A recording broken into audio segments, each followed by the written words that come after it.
دوسرے لوگ اس پر عمل کرنے میں تم سے آگے نکل جائیں، تم پیچھے رہ جاؤ۔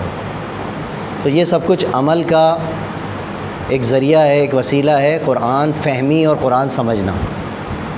تو یہ ایک پہلا اسٹیپ ہے اور ہمیں بہت سارے قدم بڑھانے ہیں۔ اگر اخلاص کے ساتھ پہلا قدم اٹھایا جائے تو باقی قدم اللہ تعالیٰ خود اٹھواتا ہے اور اس میں برکت اور توفیق دیتا ہے۔ تو اللہ تعالیٰ سے دعا ہے کہ ہم سب کو یہ توفیق عطا فرمائے کہ ہم نے جس اخلاص کے ساتھ یہ قدم اٹھایا ہے، جس کے ذریعے ہم قرآن اس کے کلام کو سمجھنا چاہتے ہیں، اس کو اچھی طرح جیسا سمجھنے کا حق ہے سمجھ سکیں اور اس کے بعد اسے اپنی زندگیوں میں جاری و ساری کر سکیں۔ الحمدللہ رب العالمین۔ آخر میں ان لوگوں نے جنہوں نے اس کتاب کی خدمت کی ہے، اس راہ میں کتابیں لکھی ہیں، تفسیریں لکھی ہیں، جو انشاءاللہ آپ بھی پڑھیں گے یہاں پر،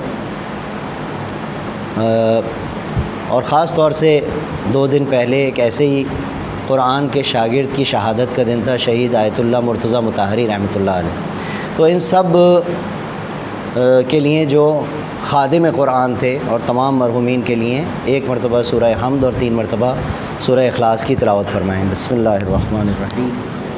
الحمدللہ رب العالمین۔